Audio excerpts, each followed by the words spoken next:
Assalamualaikum warahmatullahi wabarakatuh. Terima kasih Bapak Ibu sekalian.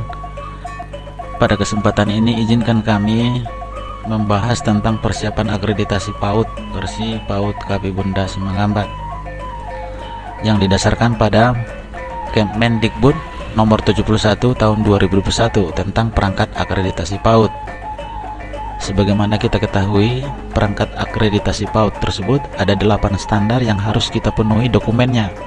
Yang pertama adalah standar tingkat pencapaian perkembangan anak, yang kedua standar isi, yang ketiga standar proses, yang keempat standar pendidik dan tenaga kependidikan, yang kelima standar sarana dan prasarana, yang keenam standar pengelolaan, yang ketujuh standar pembiayaan, dan yang ke-8 standar penilaian. Baiklah Bapak Ibu sekalian, kita coba masuk kepada standar yang pertama, yaitu tentang standar tingkat pencapaian perkembangan anak. Pencapaian perkembangan anak ini ada 2 jenis, yaitu tentang pertumbuhan anak dan perkembangan anak. Pertumbuhan anak menyangkut tentang data berat badan anak, tinggi badan anak, data berat badan menurut tinggi badan anak, kemudian informasi lingkar kepala. Untuk mendapatkan data-data tersebut, kita harus melakukan pengukuran tinggi badan anak, kemudian juga pengukuran berat badan anak, sehingga nanti kita bisa dapatkan data-data per anaknya tiap kelas. Untuk mengetahui indeks massa tumbuh anak, kita mengacu kepada Permenkes RI nomor 2 tahun 2020 tentang standar antropometri anak, di mana untuk mengetahui indeks massa tumbuh, yaitu dengan memasukkan nilai berat badan yang telah diukur tadi dalam kilogram dibagi dengan kuadrat tinggi badan dalam meter. Sebagai contoh, jika anak umur 5 tahun 25 kg dan tingginya 1,2 meter, maka indeks massa tumbuhnya adalah 17,36. Jadi artinya umur 5 tahun dengan indeks massa tumbuh 17 itu berada pada rentang gizi berlebih, sehingga anak kita termasuk kategori gizi berlebih. Bapak Ibu bisa lihat di sini ada untuk anak laki-laki, kemudian ada untuk anak perempuan. Begitu juga dengan lingkar kepala, ada untuk anak perempuan dan ada untuk anak laki-laki. Sedangkan untuk mengukur lingkar kepala itu mengacu kepada buku KIA Kemenkes tahun 2016. Setelah data-data tersebut terkumpul, maka kita melaksanakan rekapitulasi pertumbuhan.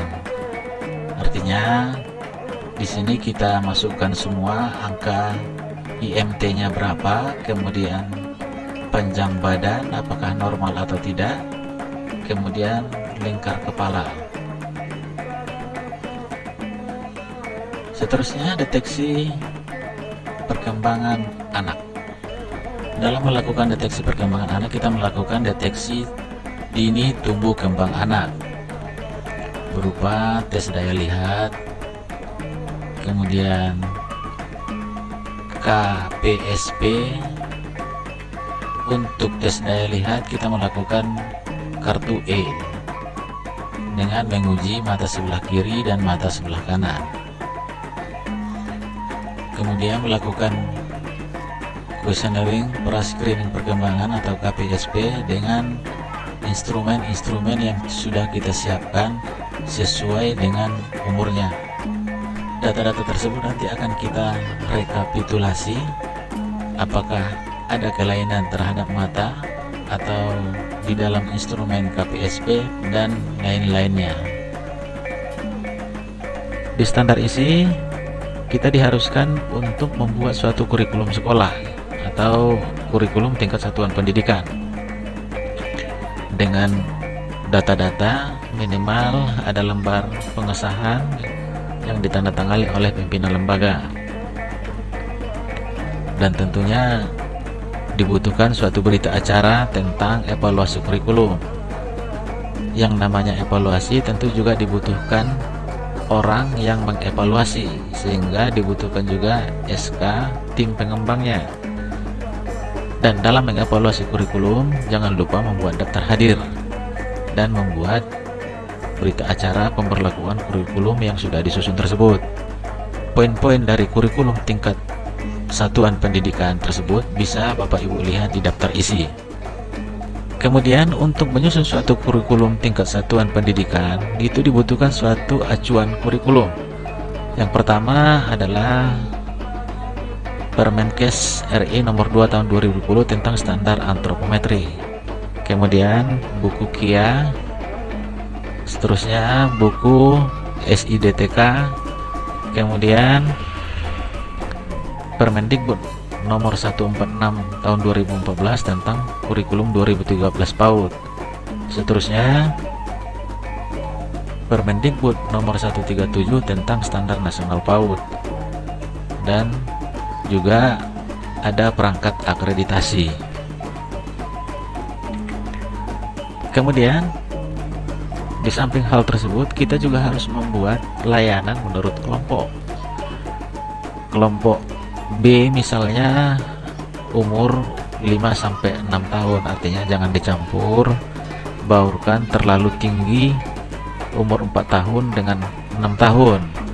Artinya berdasarkan umur ini, kalau kita di sekolah kelas B berarti itu adalah kelas yang umurnya yang agak tua, 5-6 tahun.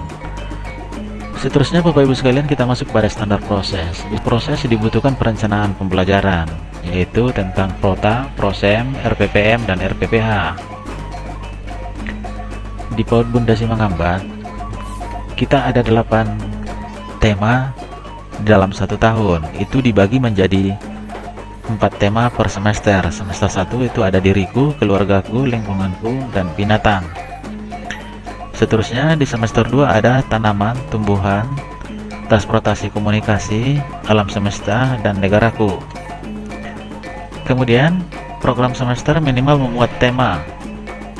Tema bisa saja tergantung dari sekolah masing-masing. Setelah program semester disusun, kita masuk kepada rencana mingguan. Di PAUD Bunda sudah membuat rencana pelaksanaan pembelajaran mingguan berdasarkan usia 4-6 tahun. Dalam 1 semester dibutuhkan lebih kurang 17 minggu. Di dalam 1 tema ada yang 4 subtema dan ada juga yang 5 subtema. Begitu juga dengan di semester 2 ada 17 minggu RPPM. Ada yang 4 tema, kemudian ada yang 5 tema. RPPH kita susun sedemikian rupa sesuai dengan RPPM yang sudah kita buat tadi. Kita turunkan. Seterusnya rencana penilaian, kita ambil KD yang tepat untuk materi atau subtema yang kita anggap tepat. Dibutuhkan supervisi pembelajaran, meliputi waktu pelaksanaan supervisi, nama pendidik yang disupervisi, termin supervisi, dan tindak lanjut supervisi. Jadwal supervisi bisa dilaksanakan sesuai dengan kebutuhan sekolah. Kita menjadwalkan supervisi itu pelaksanaan RPPH atau pembelajaran, kemudian supervisi akademik, seterusnya supervisi manajerial administrasi kelas. Seterusnya standar proses yang melibatkan orang tua. Seharusnya sekolah juga harus ada komunikasi antara orang tua dan pendidik. Dalam hal ini di PAUD Bunda kita melaksanakan komunikasi dengan orang tua melalui SPP, tabungan, dan buku penghubung kita jadikan satu. Ini untuk memudahkan orang tua, apakah SPP-nya sudah dibayar, kemudian sudah berapa banyak tabungan anaknya, kemudian sekaligus melihat informasi yang akan disampaikan oleh guru. Seterusnya kita juga ada namanya WA Group. WA Group sangat membantu untuk menginformasikan hal-hal yang dianggap perlu kepada orang tua. Untuk di awal tahun, kita selalu menjelaskan tentang kurikulum sekolah. Kemudian juga menjelaskan rencana kegiatan orang tua di rumah. Kemudian juga kita juga melaksanakan musyawarah dan mufakat tentang kegunaan buku tabungan, buku penghubung, dan buku LKS. Seterusnya juga dalam setiap perlombaan di Hudri kita melibatkan orang tua untuk menerima masukan dan saran. Kemudian bagaimana selayaknya untuk melakukan persiapan kegiatan Hudri di setiap tahunnya. Begitu juga dengan persiapan kegiatan lomba. Anak-anak yang kami anggap bisa untuk diutus di tingkat kecamatan atau di tingkat kabupaten, biasanya orang tua sangat mendukung tentang hal tersebut, dan kami libatkan untuk mengkoreksi kira-kira di mana letak kesalahan yang sudah dilatih oleh guru. Kita juga melibatkan orang tua dalam hasil karya, terutama di tema kendaraan, baik di kendaraan darat berupa mobil, sepeda, bemo, kemudian kereta api. Begitu juga di kendaraan air, itu berupa perahu, dayung, rakit, kapal selam. Kendaraan di udara, ada pesawat penumpang, kemudian ada pesawat tempur, kemudian ada pesawat roket atau pesawat keluar angkasa, ada juga helikopter, kemudian ada juga balon udara. Khusus untuk ditransportasi, kami sangat melibatkan orang tua agar anaknya dibantu di rumah membuat keterampilan yang sederhana. Standar pendidik dan tenaga pendidikan. Yang pertama adalah standar pendidik. Ketersediaan dokumen kualifikasi yang tepat, minimal mempunyai ijazah SMA, minimal harus ada sertifikat setiap guru. Begitu juga dengan standar tenaga kependidikan, minimal berijazah SMA, kemudian mempunyai sertifikat yang sesuai dengan tenaga kependidikan. Selanjutnya Bapak Ibu sekalian, kita masuk kepada standar yang kelima, yaitu standar sarana dan prasarana. Di standar sarana, kita harus mencek kembali inventaris keberadaan sarana bermain di dalam Dapodik. Kita harus melihat sarana bermain yang dimaksud adalah berupa balok-balok,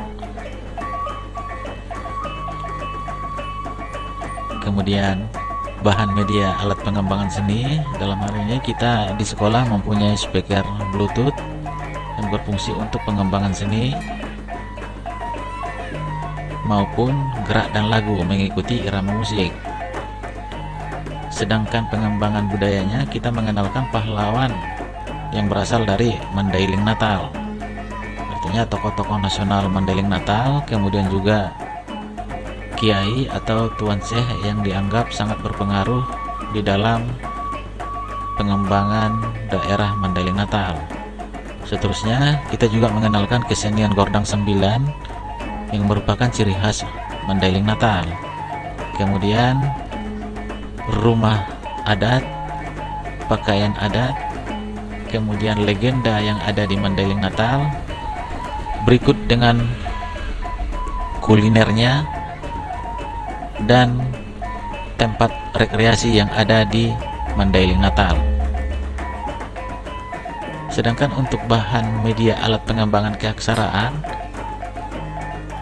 kita membuat aksara atau alfabet di depan papan tulis di setiap kelas, dilengkapi dengan alat tulis. Sedangkan alat gambar itu disediakan oleh anak-anak untuk belajar mewarnai. Begitu juga dengan bahan media alat bermain peran, kita mempunyai DVD player dan televisi.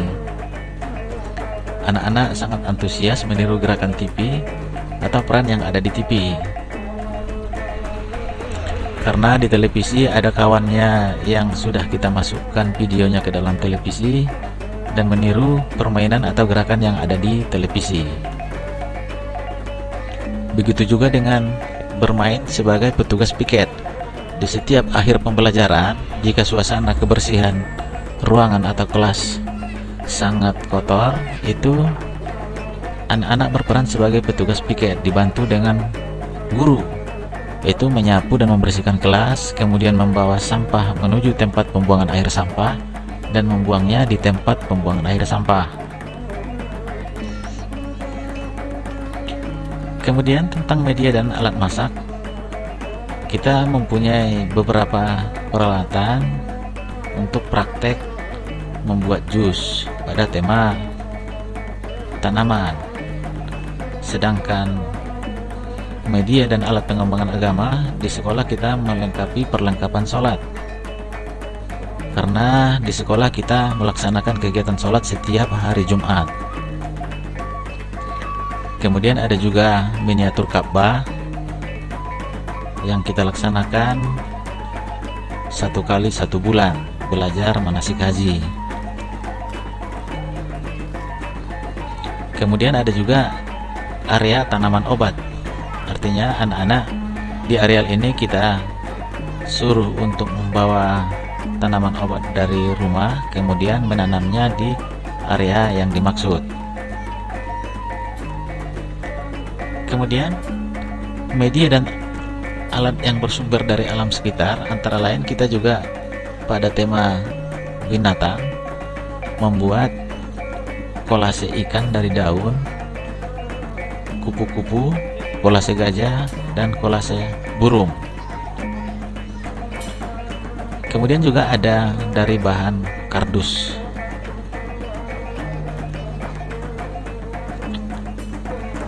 Permainan luar berupa bak pasir, papan titian, perosotan, ayunan, dan lain-lain. Kita mempunyai panjatan, pusingan, seluncuran, ayunan, jungkat jangkit, bak air. Bak air ini kita laksanakan ketika sedang mempelajari tentang transportasi air.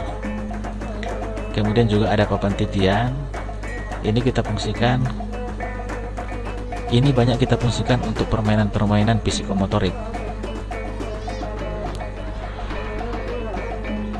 Sedangkan buku bacaan anak itu ada di pustaka mini yang ada di ruang arsip atau di ruang guru. Kemudian sarana umum pada Dapodik menyangkut penerangan listrik kita sudah punya, kemudian juga instalasi air juga kita sudah punya, begitu juga dengan toilet kita sudah ada, kemudian juga termasuk fasilitas cuci tangan dengan air mengalir, begitu juga dengan fasilitas P3K nya kita sudah punya. Seterusnya tentang prasarana menyangkut surat keterangan bukti kepemilikan luas lahan, kemudian status lahan. Kemudian kita masuk pada sarana yang digunakan oleh satuan PAUD. Yang dibutuhkan adalah data ketersediaan bangunan di satuan PAUD, kemudian data ruang belajar di satuan PAUD. Data tersebut harus sinkron atau sesuai dengan yang ada di Dapodik.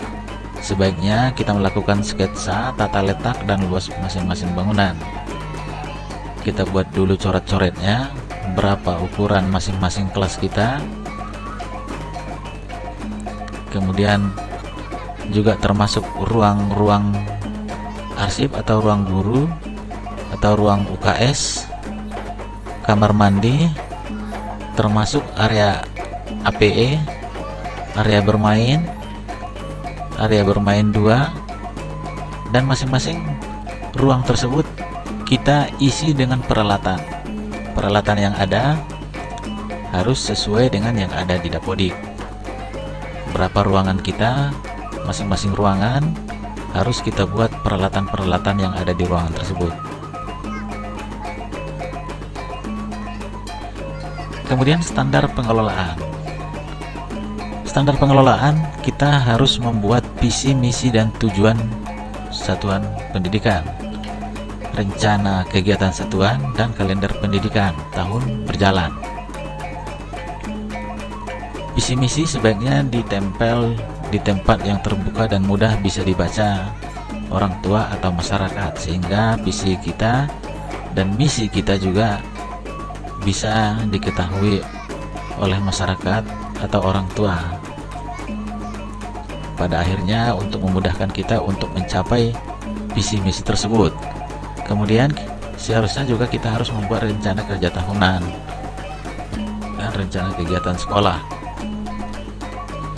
Dan kita harus membuat jadwal sesuai dengan standar-standar yang sudah ditetapkan. Kemudian kalender mata pelajaran di setiap semester kita harus buat sedemikian rupa sehingga untuk memudahkan guru kita untuk mengajarkan mata pelajarannya.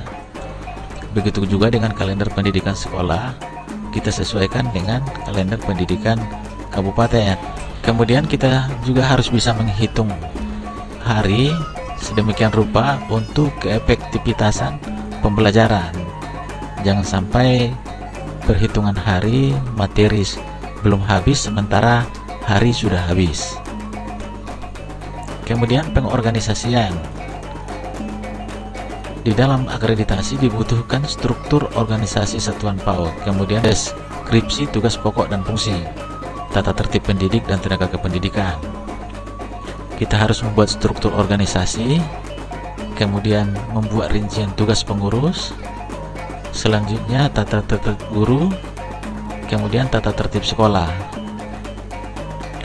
Kemudian pelaksanaan, ketersediaan dokumen pelaksanaan standar operasional. Artinya setiap sekolah seharusnya dalam setiap kegiatan di sekolah ada SOP-nya. Yang pertama adalah penerimaan siswa. Kita harus buat SOP-nya, kemudian apa-apa yang harus disiapkan tentang penerimaan anak didik baru. Dan tentunya kita membutuhkan formulir, dan agar lebih terrealisasi maksud tersebut kita buat brosur, baik itu secara tertulis maupun secara dunia maya.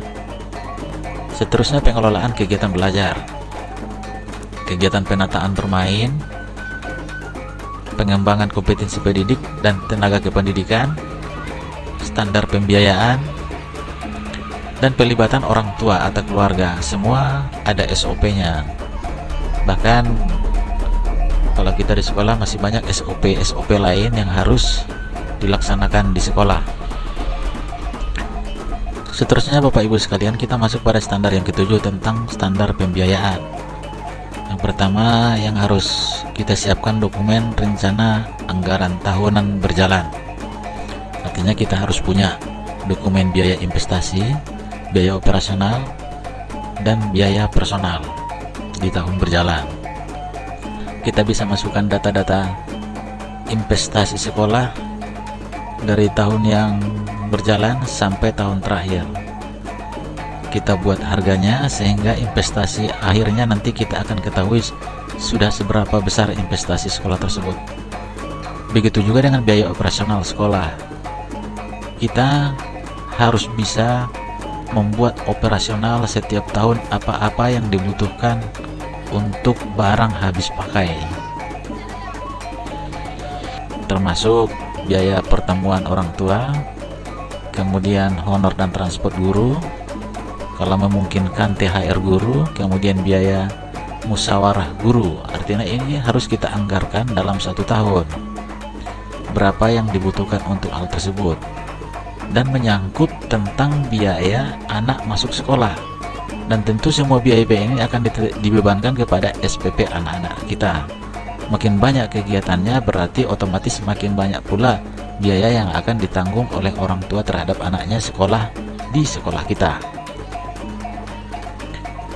Administrasi keuangan. Dokumen yang dibutuhkan adalah pembukuan, catatan pemasukan dan pengeluaran. Artinya kita harus mempunyai buku kas umum, kemudian daftar iuran SPP, daftar iuran tabungan, daftar pembayaran sewa mobil dan supir, dan buku daftar pembayaran honor guru. Yang terakhir adalah standar penilaian. Standar penilaian di sini ada yang memakai checklist, kemudian ada yang bentuk lain, tergantung sekolah. Akan tetapi yang dibutuhkan oleh Badan Akreditasi Nasional kita adalah catatan anekdot, hasil karya, dokumentasi. Catatan anekdot ada contohnya kita buat di sini Bapak Ibu sekalian. Kemudian catatan hasil karya ini merupakan penilaian bentuk lainnya. Kemudian juga kita ada catatan hafalan ibadah yang merupakan bimbingan dari orang tua dan guru. Seterusnya laporan perkembangan anak, artinya ketersediaan laporan perkembangan anak berkala atau setiap semester. Yang kita punya adalah penilaian semester untuk perkembangan anaknya, dan tahunan untuk anak yang sudah mau tamat atau artinya sudah selesai belajar di sekolah PAUD. Demikian yang bisa kami sampaikan Bapak Ibu sekalian. Atas perhatiannya terima kasih. Sekali lagi ini adalah versi dari PAUD Bunda Simangambat. Terima kasih. Wassalamualaikum warahmatullahi wabarakatuh.